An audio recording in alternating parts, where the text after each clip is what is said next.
Siin on vannide ja duširuumide elektripaigaldiste nõuete vastavus standardile EVS 603647701. Need kehtivad nii sise- kui välispaigaldistele, näiteks ka randades asuvates dušialades. Standard hõlmab kehtivaid paigalduse vanne või duše. Varasemates versioonides välispaigaldis eraldi välja ei toodud, ei olnud. Ala ulatuspiirid algavad põranda viimistletud pinnast ja ulatavad kuni 3 meetri kõrguseni asuva rõhktasandist. Horisontaalselt piiritleb ala 4 meetrit kauguselt veeväljundist ümbritsevas mõtteline püstpind. Seintest ja põrandates ja laes on sügavuse piir kuni 6 cm. Eelmistes versioonides oli see sügavus 5 cm, nüüd on 6. Eemaldatavad dušisõelad ja paindvooliku puhul loetakse kohtkindlaks veeväljundiks paindvooliku toitepoolne ots.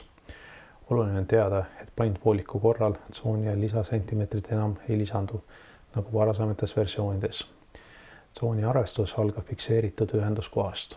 Elektriseadmete paigaldamisel vannides duširuumides jagatakse alades ohutustsoonideks, et kaitsta inimeste elektrilöögi eest. Need tsoonid kehtivad nii sise- kui välispaigaldites.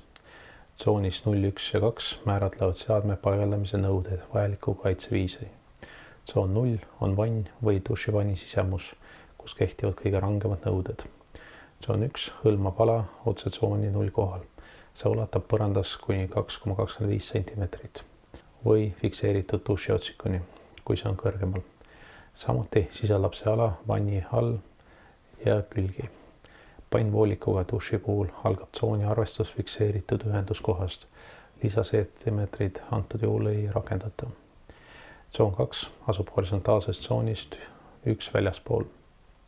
See ulatub 6 cm tsooni ühe piirist eemale ja samuti kuni 2,25 cm kõrguseni. Oluline teada, et fikseeritud vaheseinad, näiteks klaasist seinad, piiravad tsoone. Samas kaardinad tsoon ei piira. See on nüüd standardis selges välja toodud praktika. Tsoonide 1 ja 2 tavaline kõrgus on vähemalt 2,25 meetrit. Alustame siis vannitubade elektritsoonide piiramises vaheseintega. Kohtkindlad vaheseinad piiravad elektritsoonide ulatus vannidest ja duširuumides.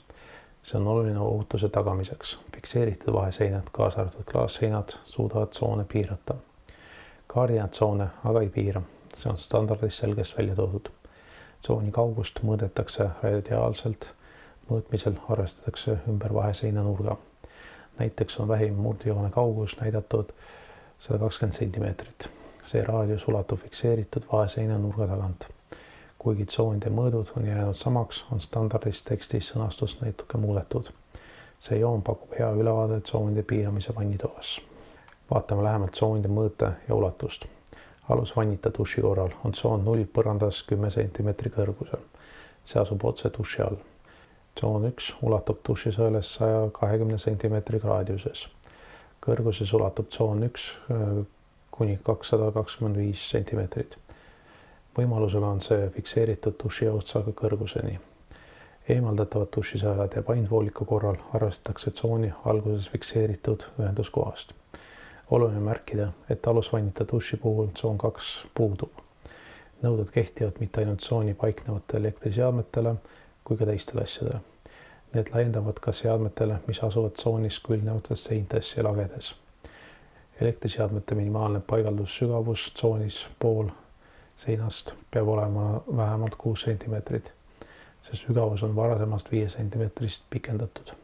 See aitab tagada suuremat ohutust duširuumides.